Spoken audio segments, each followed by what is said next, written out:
Meeting to order. Everyone please stand and recite the Pledge of Allegiance. Pledge allegiance to the flag of the United States of America and to the republic for which it stands, one nation, under God, indivisible, with liberty and justice for all. Okay, Ashley, can I have a roll call, please? Plot, Here. Menard, Here. Kidma, Jurdy, Here. Fisher, Here. Briggs, Here. Cavalier, Here. Brecken. Here.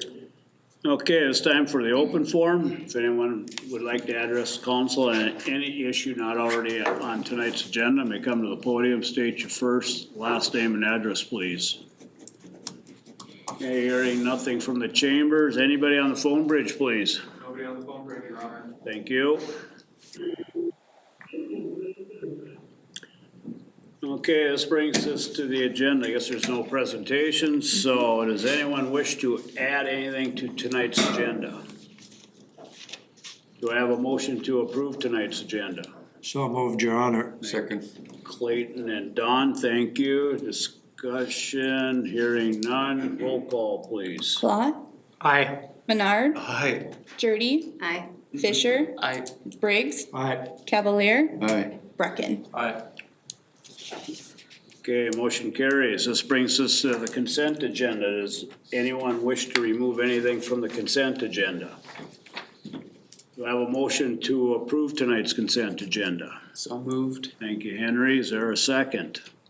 Second. Second by Delane, thank you. Roll call, please. Plot, Aye. Menard, Aye. Jurdy, Aye. Fisher, Aye. Briggs, Aye. Cavalier, Aye. Brecken. Aye. Okay, motion carries. Regular agenda, Ashley, please. Yes, Your Honor. Item 7.01 is a resolution regarding the purchase of a Zamboni battery in the amount of $11,750 from the reserve fund account. Thank you. Do I have a motion to approve this resolution? So moved, Your Honor. Thank you, Tim and Don, thank you. Discussion, Jeff, anything? Mayor, members of the council, this is, it's an advanced purchase. It was not planned this year. However, this last season has identified that one of the Zamboni's batteries is losing charge rapidly and not holding through a game.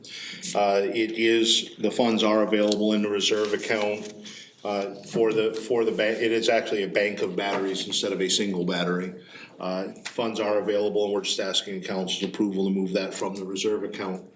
Is this something that's put on the 5-year, what is it called, the CIP? Yes, sir. It is? So we buy these every, Well, don't we put money into this account yearly? Yes, sir. At budget time.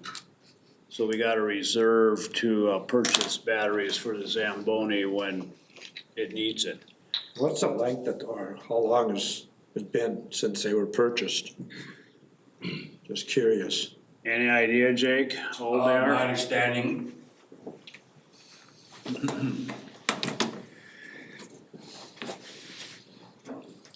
Those batteries have been with the same Zamboni. We never purchased new ones. We did last year, obviously, but again, they were, in 2017, I believe, is when Mr. Riopel purchased those batteries. So they have been the same batteries since. And you said this is a Just big, wanting the time period of how long it lasts. That's Yeah, all. roughly 8 years? 8 years, the 7 life, years. Life expectancy, yeah. and then you said it's a bank of batteries, so it's more than one? It's 2 cells. And do you use both for the same Zamboni, or is it Yes. just per? Yep. Okay. Same Zamboni, yep. Thanks, Jake. Thank you. Further discussion? Hearing none, can I have roll call, please? Plot, aye. Menard, Aye. Jurdy, Aye. Fisher, Aye. Briggs, Aye. Cavalier, Aye. Brecken. Aye. Okay, motion carries. Item 7.02 is a resolution regarding Short Elliott Hendrickson Incorporated SEH to perform the levee system inspections for the city of Crookston. Thank you. Do I have a motion to approve this resolution? I'll make that motion, Your Honor. Thank you, Clayton. Is there a second? I'll second. Thank you, Henry. Discussion. Mayor, members of council, this is to, Chuck's identified that we did not have the contract for levee inspections as is per need to make sure our levees and dike systems are up to par every year. SEH has done them in the past. They do have full capacity to do it. We have verified with legal that the funds, the restricted funds within the reserve account, or within our reserve account, are eligible to be used for this expense. So this would come out of the 3.4 million in restricted funds. Obviously, it would be a very small portion of that. Chuck, you have anything? So just for a little clarity on the 5-year, it says here, expected to occur 5-year intervals, this levy system inspection. I just got off the phone with Luke from SEH, and he said this is a more extensive study. They're going to be diving really deep into past data collected, going into the different well or lift stations we have, walking the levees and everything like that. We are past due as a city for getting this report out. He stated that the last one we had done was in either 2017 or 2018.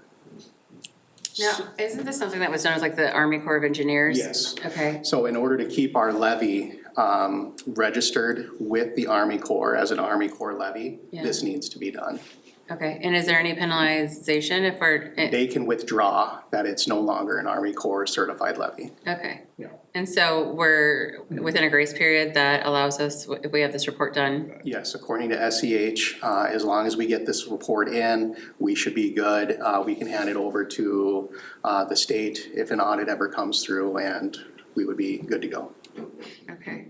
And when you say it's a deeper survey, Yep, so they do a normal annual survey or annual levy inspection. This is not that. This is the big 5-year levy inspection that everyone who has an Army Corps certified levy has to do. okay, so you guys do it once a year, it's just a deeper survey that has to be done every 5 years, is that my understanding?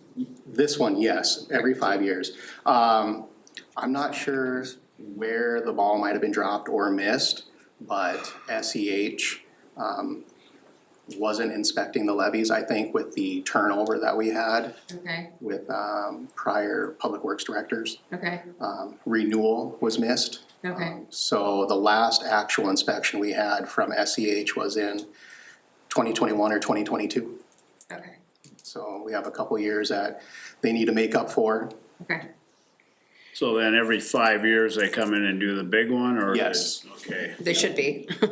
well, right, and that's, I get it where it's been a change over here, but. So. Basically, they're gonna do, from now on then, we'll be on the radar to do the yearly annual inspection. Yep, after this one gets completed, we have a plan to meet again and go over what an annual levy inspection consists of. And Dan with SEH told me that in the past, they've actually recruited city employees to walk the levees and do some of the inspections to save on cost. Okay, Yep. thank you. Yep, And do we have a cost on this? yeah, it's It's in the. 269? lump sum of $90,000, and then you see there is another lump sum. Additional services listed above of the 57.8. That is if So video, city doesn't partake. that's for a video inspection and televised drains and outlets. Yeah, we could 57. use our own equipment for all of that and then just give them the data. Okay, But if we don't have the time or something comes up, they can do it, but it would be another lump sum. okay.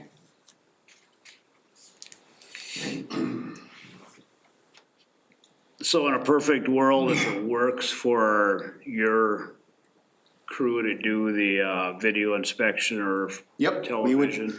yep, I would definitely, get their needs from what we have to record with our camera and make sure it gets done. So Okay, if there's something, it's up to 58, I believe. right. See, Chuck, because the rivers has so many turns.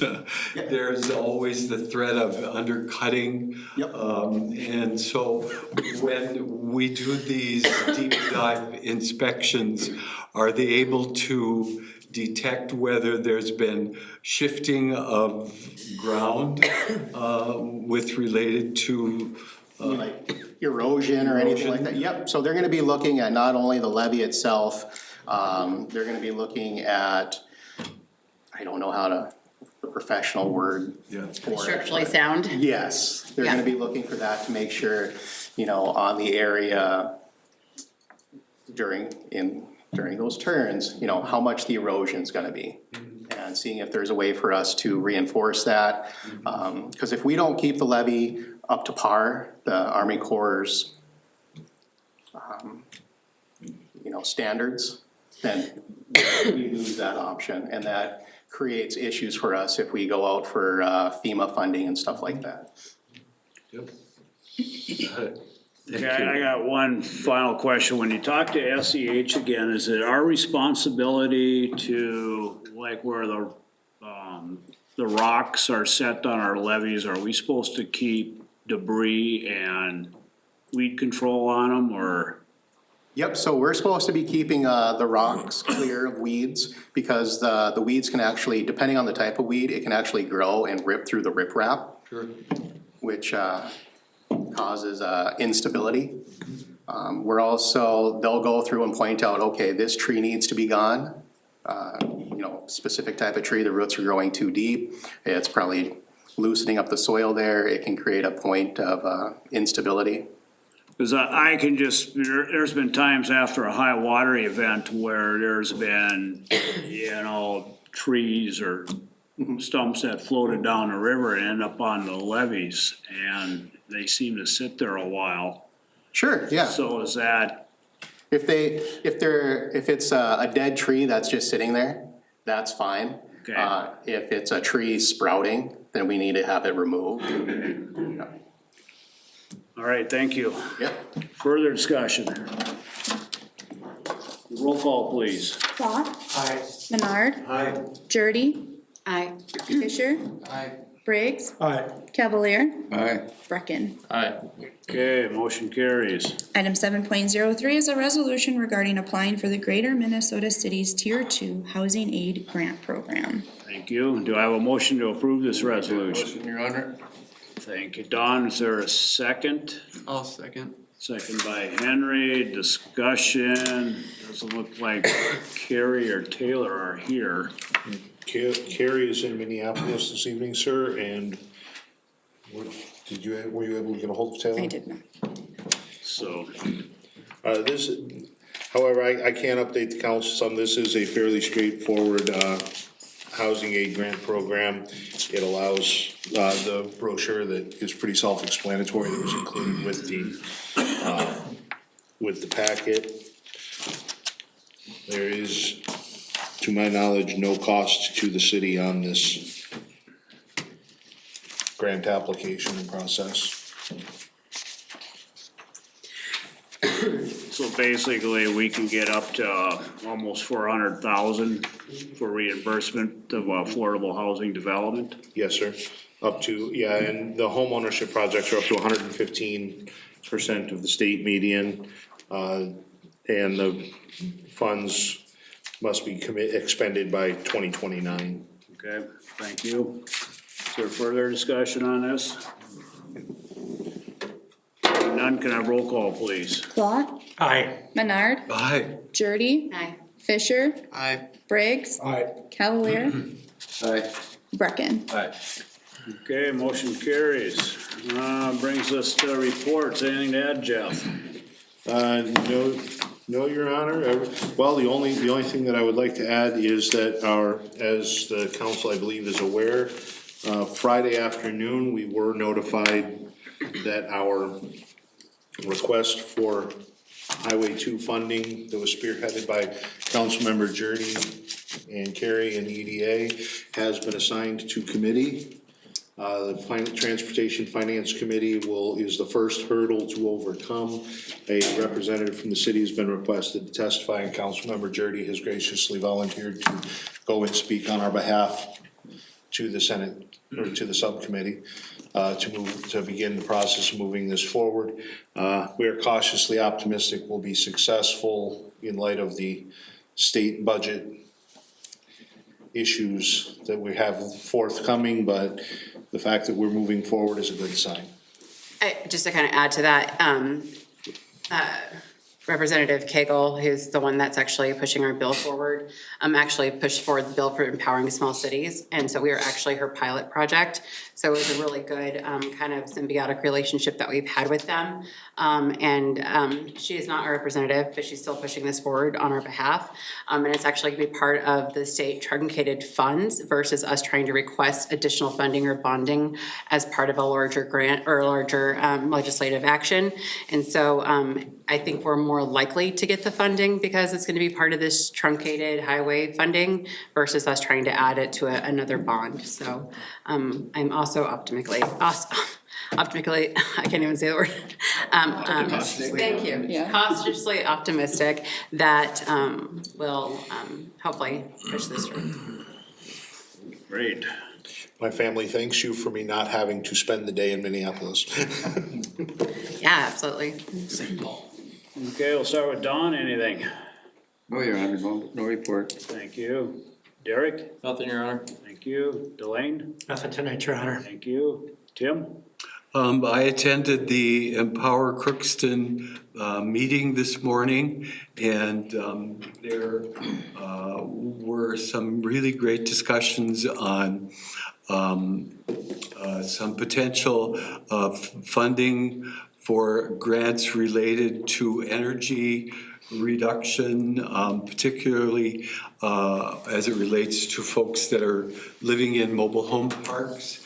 And there's a group of folks, the university students are going to be involved in this, and they're going to be doing a blast where they go out and door to door with individuals that are living in mobile home parks to talk about some of the opportunities that we're looking at to help bring some energy savings to those individuals.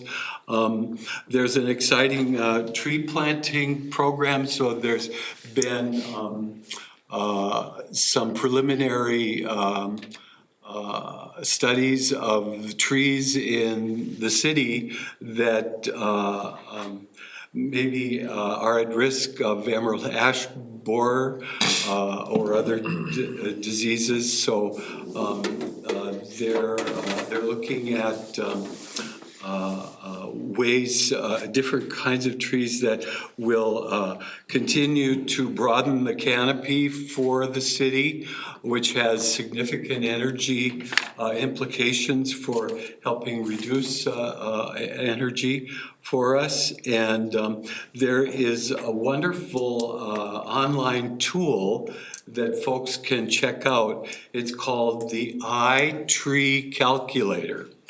And you go to this website, and there are several tools that you can choose, and it tells you what the benefits of certain kinds of trees are when looking at planting in different habitats. So if you get a chance, check that out. It's very, very interesting.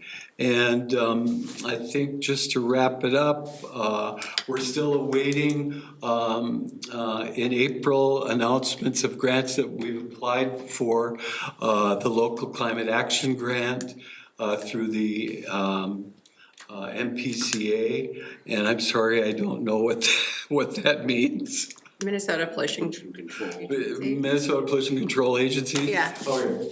And also an additional grant, I lost my place here. Yeah, the geothermal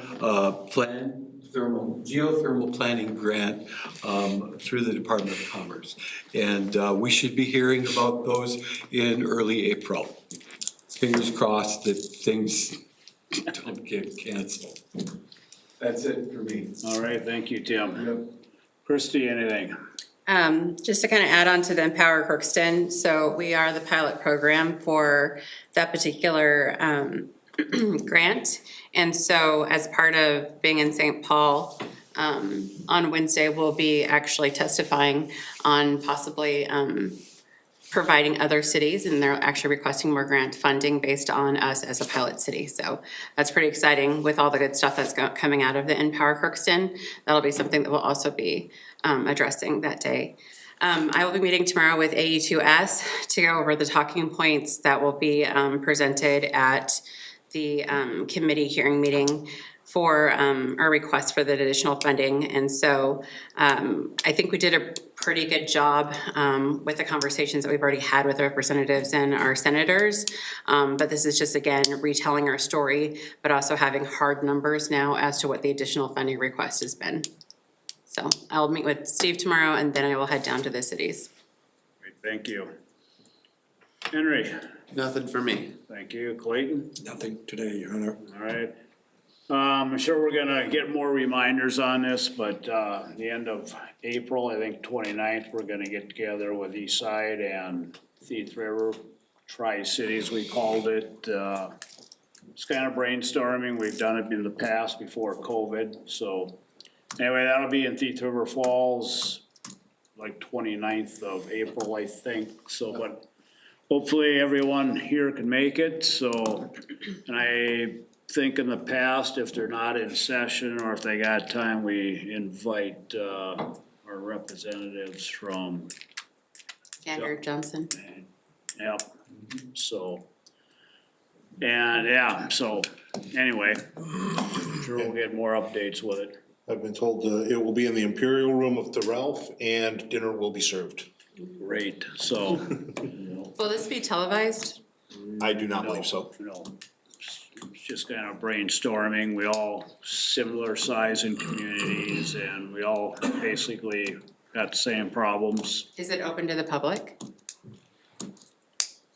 I'm sure it would have to be, but in the past, it seems like it was just council members from each city that got together and, you know, just talk ideas and, you know, from daycare to housing to, you know, economic development in this region, so.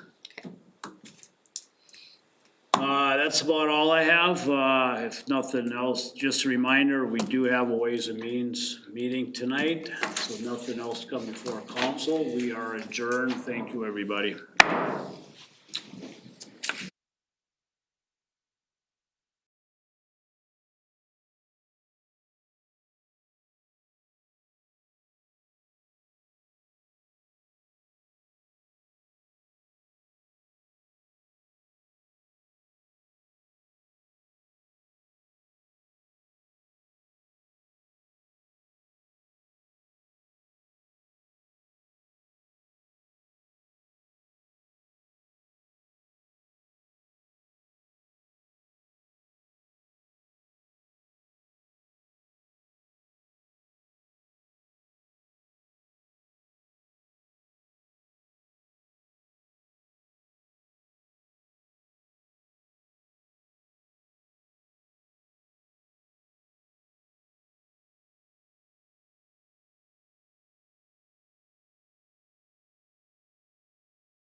committee meeting to order for Monday, March 17th, 2025. We have one item tonight, and it has to do with the cleanup policy. And I think that's in Chuck's wheelhouse. Yes, sir. Before Chuck begins, one thing I would just like to add as just an informational item that I believe I put it in the written memo. We did have a mechanical seal failure at the pool on our main circulation pump that was replaced without impact to operations. We identified it will need a new impeller. It is budgeted within budgeted amounts. They're putting that on order and we'll be repairing that shortly. We also do not anticipate any operational impact. Okay.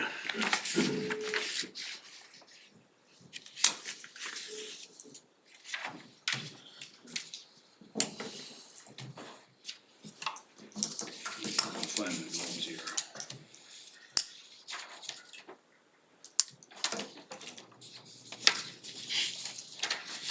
Okay, I guess my question is why are we going from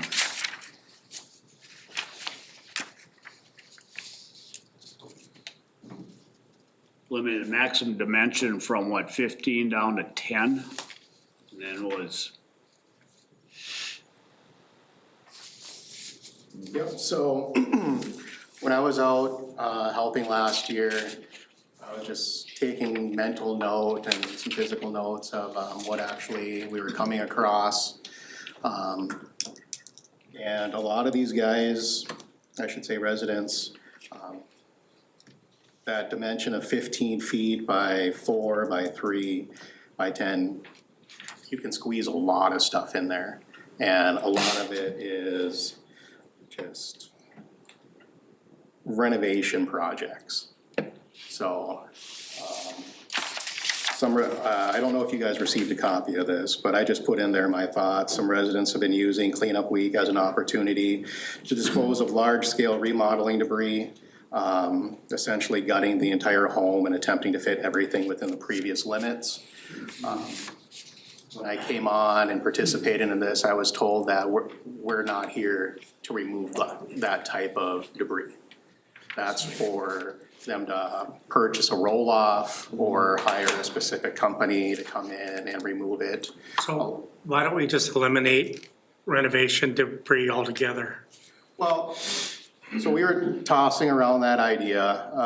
I mean, if you're gonna replace a door, you know, you might have a frame and the door with it. We're fine taking that.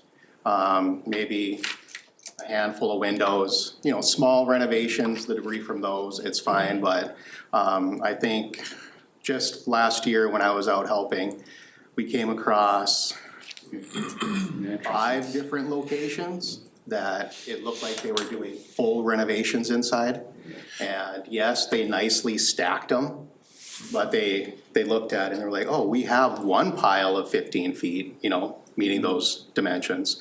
And then they had another pile off to the side saying, oh, these are also within 15 feet, meeting those dimensions.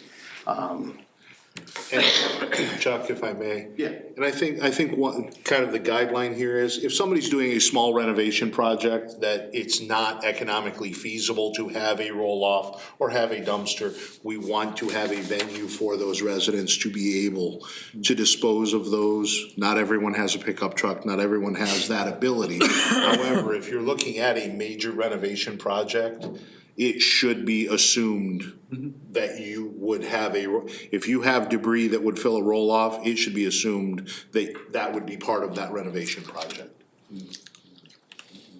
So in order to to do some of these renovations, I'm assuming they're coming to get a building permit from the city. Yes. So why can't we give guidance at the time when they're getting the permits from the city that, you know, what can and can't be put on? I mean, that'd be a good time. Yeah, we can, you know, I can sit down with Greg and we can certainly, I'm not sure what he hands out to the residents when they're applying, but I can see if we can. I mean, I think that would be a time to understand if it's just a door, they're probably not coming to get a permit for that. Right. But if it's a whole renovation, I think we should maybe toss around the idea that, okay, hey, you're getting a permit for this. This is not something that's going to qualify for the cleanup. I think we should have them discussions then and there. Yep, we can definitely go that route, if they were to come in and do that, cause I know, so let's say you have 10 windows on your house. If you're replacing those windows like for like, you don't need a permit. But if you make any modification of the opening of the window, either making it larger or smaller, then you're required to have a permit. So it's gonna be hard to catch those, but, You probably get 50%, what's that? probably get half. Right. You know, we even get people like asking, do we need a permit? And at that time, we could inform them. Maybe this time around, if you come across those situations, Yeah. maybe do an in-house survey of which one of these situations that were, you know, total restorations had building permits, and could we have had conversations with them in advance to probably, you know, curve the issue? Sure, sure. Chuck, on average, like how many bags of like garbage do people normally put out? Dude, what was that? On average, like how many bags of garbage? Because like you guys are limiting it now to 10. So it varies, but we do have repeat offenders who will put out more than 30 bags of garbage. And it's not just clothes or books or anything, it's like kitchen garbage that they seem to store in either a shed or a garage until spring or fall cleanup shows up. And it's very ripe, and as you can imagine, it probably attracts critters and stuff like that. That's one reason why I wanted to lower it, you know, stop them from hoarding it, more sanitary, prevent health issues, and get critters to not be bombarding certain neighborhoods where these residents live. So it's pretty common to have 10 or less bags per household then? 10 or less. No. I just did it for the 1 year. I would say, yeah, 15 or less, 10 or less, yeah, somewhere in there. Cause most of the residents who participate in normal trash service, they get their garbage out on a normal day. The houses that we go to that have far less than 30 bags, it's not your normal trash, kitchen trash. It's clothes, books, things like that. So they have far less bags to put out.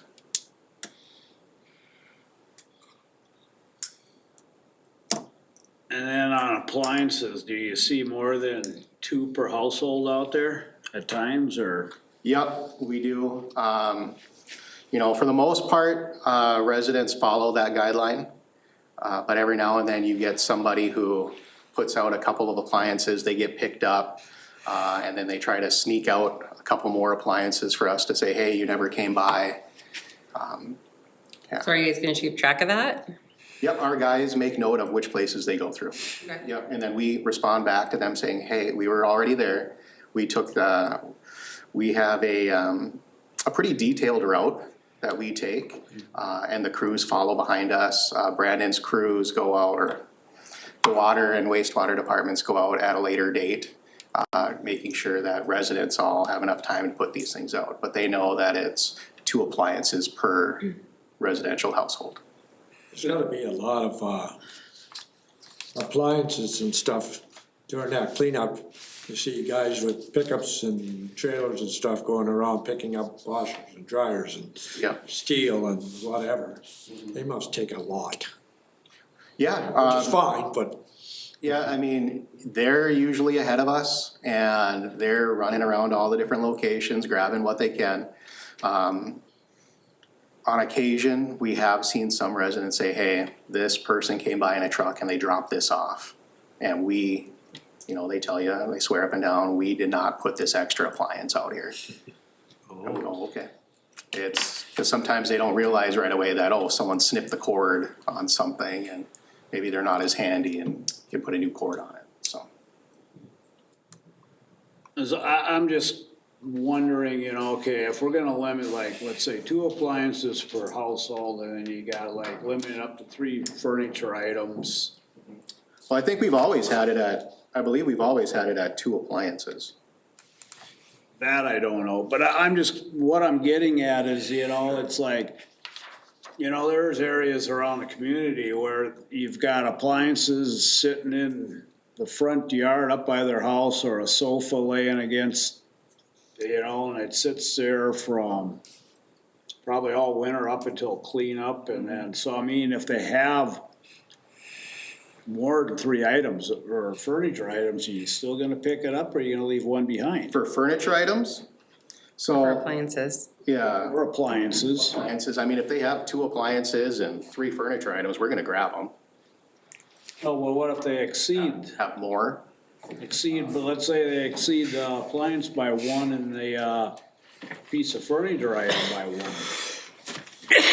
Leave. so I mean, there's different ways we can go about it. I mean, we could say that about everything. What if they went 11 by 11 feet long? I mean, we can just pull at that string forever. I know it, I hear ya, we're probably reading more into this than we need to.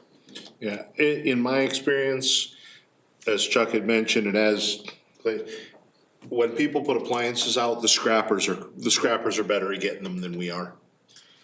I mean, they're out there earlier than us, they're out there faster than us. So if there's extra ones out there, generally speaking, the scrappers are gonna get them. Would you say that that's a fair statement, Chuck? Oh, yeah, yeah, if it's a decent, and decent is very loosely, If it's not a rust bucket. these things are getting picked up, yeah. So Chuck, can I just ask, so for clarification, are all the things that you have on here in red, are these all new No. suggestions or? So I was just following the pattern from the last one, Okay, and the last one had certain areas highlighted in red. okay. That were, you know, kind of their way of making it bold. So last year, we had up to 10 bags. No, last year was, here, I have the old one, 30 bags, Okay, yeah, so. so we're it going was- from 30 to 10. And then for appliances, did we have it at 2 last year? Yeah, this is the policy here from 2022 that was passed, appliances limited to. Okay, and then furniture items and mattresses? Furniture items, 3 furniture items, 4 mattresses, and then it goes on to talk about the demolition pile at 15 feet. Okay, and then for automotive tires, did we clarify that before or is that new? Nope, that is not. Okay, Yeah, the big differences, were, let me grab. Okay. The big items I added were the biohazardous waste. okay, We found a lot of animal feces, and, needles and things like that out there. And, okay, you know, could have been diabetic Yeah, yeah. insulin needles, things like that, but we just wanna make sure that our guys aren't getting stuck with it. You know, it's not waste that is gonna end up spilling all over us. And then normal hazardous materials, we added just some more clarification on there. Reiterated the video displays. For we the weren't furniture and. picking up monitors last year, were we? No. Okay, No, so that's not new. that's nothing new. Just Hey Chuck, made it in bold, yes. is it the case that if you have a, partially full can of paint and you leave the lid off and everything dries up, that can be collected If it's a completely dry completely dry? container, we will take it. Okay, Yeah. okay. I just learned about that from. Yeah, and as a resident in Polk County, Uh-huh. residents can drop off their dry paint, non-dry paint, completely free. TVs, they can bring over there free of charge. They have, when we pick up tires, as far as the city picks up tires. Yeah, we pick up tires, yeah. Now, what do you do with the, are we charged for that? The We city? bring those to the bypass station. Okay. Yeah, 'Cause I know- yeah, we end up getting charged for everything we haul out there. Because I know, I think it's still 8 tires. I can bring in 8 tires a year. At the transfer station? I got- have Without their- charge? without charge. They got a tire drop out there, Yeah.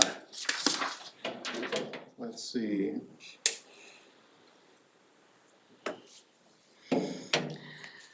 Is it fair to say, I mean, driving around town, you notice it, are we, basically we're trying to police the 10 or 20% that abuse this?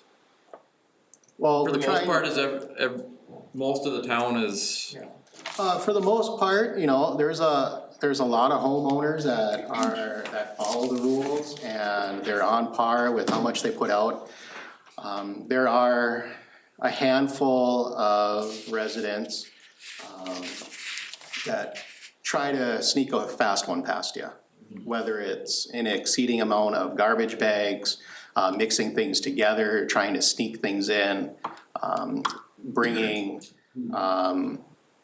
trash or debris from one location to another property that they may own, but it didn't actually come from that house. So, How are you gonna stop them down by the river when they start dropping that stuff off down there? I mean, it's always a big pile of junk down there, beds, mattresses. across from the library here? Is that Yeah, what you're talking about? down by the river here. When you come down, it's right that big. in front of empty the lot. Legion. Yeah, in front of the Legion. Yeah, so that's a storage spot. Storage for us. spot. Yep, so what we do is, we have we have dump trucks, and the best way to keep everything contained is to throw mattresses on top of the dump trucks. It holds all the garbage and debris from flying out. And so when we're in an area, that we've cleared of most of the garbage, we'll go back and grab the, mattresses, and then that's a staging area for us. Okay. So that when we have a full truck and we run out of mattresses in a certain area, we just run down there, toss those on top, tie off the truck, and then send it to the bypass. Do we have any clarification on the violation of the policy for relocation of items? Because it says just right now may result in penalties or refusal of service. I mean, is that clear enough to actually have some teeth in it for those who violate that? Pull that up here. And I guess the other part of that question is, is that such a huge issue? What was that? Is that a big enough issue for us to even have something that we're gonna? You know, we have residents that were transferring garbage from one location to another. If they own multiple pieces of property and they didn't get it out in time at one location, we have actually caught them unloading a trailer at this other location. But I guess, is that really a big deal? Is that a big enough deal for us to actually have a policy about it? I'm just curious. Yeah, I guess I'm just trying to limit that and kind of put a kibosh on it, because I see people, okay, hitting the limit to one residential house. And if they have more than what that limit, like exceeds that limit, they'll bring it over to another location. But if we're saying that it's 2 appliances per household, is that really, I guess I'm just trying to understand what the difference would be if we're still setting that limit and they're abiding by it. Chuck, if I may, as an example, last year Chuck took a call from someone that did a full reno of his house. Had probably triple the limit piled up in front of the house, and actually told Chuck, well, if you don't pick the whole thing up, I'll just move it to one of my other houses. I mean, just flat out told him, So- I'm going to move it. So So it's like, if you're doing that big of a renovation project, like we discussed before, it should just be an automatic, you know you need a roll off. Sure. You know, it's like, at some point, this is a courtesy, this is for regular households to do spring cleaning, fall cleaning. This is not I don't believe that this was ever intended to be an alternative to the normal cost of You know, renovation. and like in that example that you were talking about, I had a trailer and moved it from one place to another. Yep. I mean, it's so ridiculously inexpensive to take it to the transfer station yourself. Right. I mean, I took something which I thought was gonna be a heavy load, it's like $2.60. And I'm like, wow, it should just have a minimum of $5 or something. But it was a lot of stuff I was getting rid of for very minimal cost. Yep. So I mean, Keep your eye on you though. so the other question I have, are these locations that you're running into seem to be habitual offenders? With the mass garbage bags, yes. Then we need to address those individually and just nip it and say, you know, we're not doing it anymore. Well, the hard thing about addressing those is we don't know it's an issue until it comes to spring and fall cleanup, because you But I don't. bet your guys that do the spring and fall cleanup every year, Yeah. they know before they go to a certain place. Yeah, So those are the places that you need to handle yeah, and individually. And, because your guys are already dreading it before, okay, right when I turn the corner up here, this place is gonna be a disaster. So they already know before they even get there, so why don't we just address those situations and try to figure out those one-offs, maybe? that's what I was kind of thinking with the, if we limit the amounts they can put out there. Because when we go to these places and they have 40 garbage bags, we take the 30 and then they just take the extra 10 and put them back in their garage until. And we just need to send them a note, say, listen, we're not providing this service to you anymore, period. I don't know if you can do Councilman that, can you? Clark, I legally? believe that's what the intention of this is, because without having a written policy to Can't do enforce that, we have no way. We can't just simply randomly say you're throwing too much stuff. We have to have a policy that says this is in violation of the quantities that we've posted. Okay, Like if they left their stuff out in the front yard and it just looked like a mess, then we could get Shane involved and he could do, I forget the name of the Health and cert. safety. Yeah, Where and do he you does an publish your, inspection. Where do you publish the specific guidelines that you have written Where are here? these published? Yeah. They're gonna, well, the current one on our website, I think every year, we also put it on the, different social medias. It's been mostly on Facebook. It goes to KROX. And Do we, you go on the radio and talk about this kind of activity? yep, I did for the fall and the spring one last year. That's good. I think the other part though, Dwayne, and the concern about like those individuals who don't take the trash out at all, is it becomes like a health and safety issue, because now they're like collecting rodents, which is also bringing rodents into that neighborhood. And so I think that is the bigger issue. It's not just the 30 bags of trash. It's now that you have a house that is purposely collecting some type of rodents that is now bringing that into the neighborhood, right?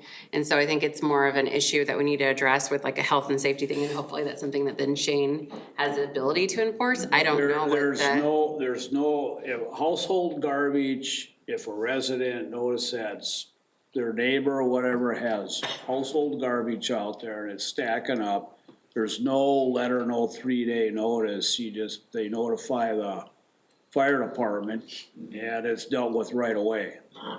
Because of the rodents and. Because I think that's probably the bigger issue, is just the health and safety of those neighborhoods. You're attracting that type of stuff. Yeah. Just try and give staff as many tools in the toolbox as we can. No, I mean, I agree, you need to have a policy in order to enforce it, so, yeah. So do you think about penalties, like after the cleanup, they missed their day and it sits there, So what that dealt with? happens if garbage remains on the berm after cleanup, you receive a letter. And then we usually give them so many days, I think, week to get rid of it. If it's not gone within that week, there's a date on there where, the city comes and removes the items. We take a before and after photo, and then they receive a bill. Perfect. Yep. That's good. And so is that gonna be stated in the policy as well, what like the steps are? For If, that, yeah, if like, well, I'm just wondering, cause like you guys mentioned on here that, you know, violations of policy may result in penalties and refusal of service, but there's no like real explanation of like, so what's the process? sure, yeah, did you want us to maybe just go into more I detail think about it it? might be helpful, so it's really clear for everybody as to like what happens if they don't abide by. So it's sort of soft when you use the word may. Yeah, and then I think also that starts to make people feel targeted, because if like one person gets it but another person doesn't, like we're really clear, like if you don't do this, then this is what happens. Yeah, I think that helps violations you guys will out as well. result in penalties, and the penalties are A, B, C, and D. Yeah, that would be good. So we give Chuck okay to move forward with what he's proposing here? I say so. Yeah, with just a little bit more clarification on what the steps are. Yeah, so you want me to update the results from? I mean, I think you could just say, like, if these aren't adhered by, this is the process. Okay. You know? Ways and means, or? Yeah, I would think we wanna review it though, right? Well, I don't know if it needs to be ways and means, but we wanna review it. you can go on the agenda on the regular agenda next meeting. Okay, I can do that. And then if there's any further discussion. Sounds good. Yep, sounds good. So consensus to move forward with what Chuck proposes. Yes. Perfect. All right, that's it. We are adjourned. Thank you.